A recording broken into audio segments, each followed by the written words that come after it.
What's up, Yins? This week we got the remix.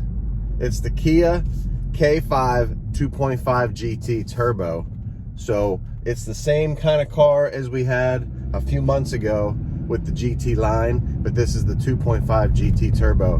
More power, more athleticism, more aesthetic appeal on the outside. Let's go for a ride.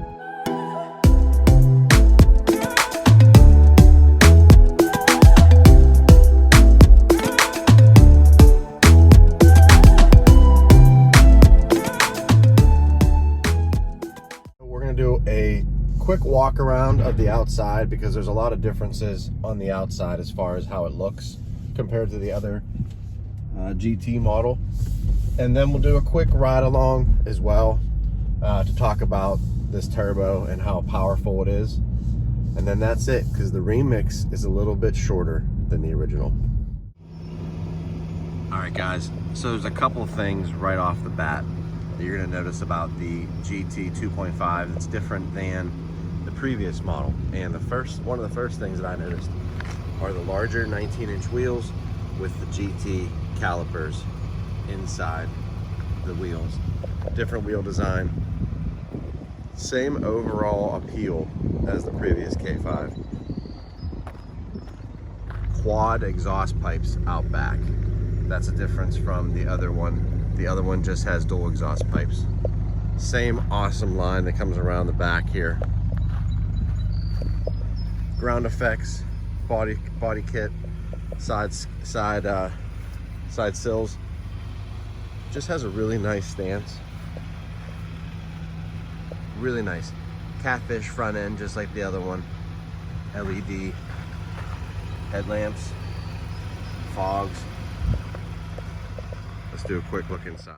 All right guys, inside the K5, it's really similar to the other one. Really nice use of materials. Everything blends together really nice. You do get a GT seat.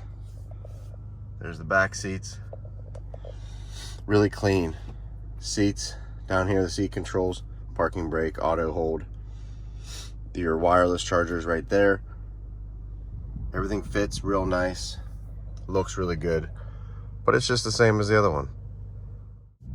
So there's two sport modes in this car. There's a sport mode and a sport plus. The sport plus takes away your traction control, which I don't know if that's a great idea, front wheel drive car, but let's take a look at the sport mode getting onto the highway here shortly, so you guys can hear that turbo whistle. Maybe, hopefully you can, through the sound system here.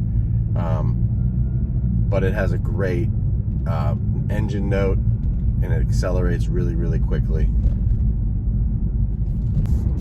All right, Yins, I'm coming to the highway now. Engage sport mode, slid it over for manual shifting. I'm in 6th gear now. I'm going all the way down to probably 3rd gear when I get on the highway up here. And it's on an incline, the on-ramp. So I have a little bit more G-force, which is always fun. But the sport suspension and the layout of this motor and everything, it's really fun to drive. Really good time.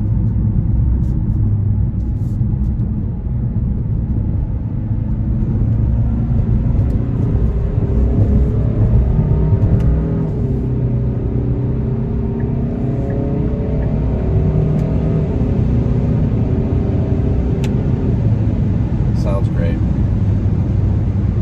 Lots of pull. 311 pound-feet of torque will definitely get you where you need to be in a quick manner. Now, the Sport Tune suspension might be a little rough for some folk, but I find it to be pretty fun to drive, especially on the back roads. Definitely handles the back roads really well. Solid feeling. Nice exhaust note when you're in town, but it's not, loud by any means. There's no exhaust, wailing away while you're on the throttle. It's just a really nice car overall. The remix on this is that you can get the GT with the smaller motor and the all-wheel drive, or you can get the GT 2.5 turbo with the bigger motor, more power, front-wheel drive. You get a couple other exterior visual things, but other than that, they're really similar vehicles. All right, guys, so we want numbers, right? We want to know what the difference is between the two cars.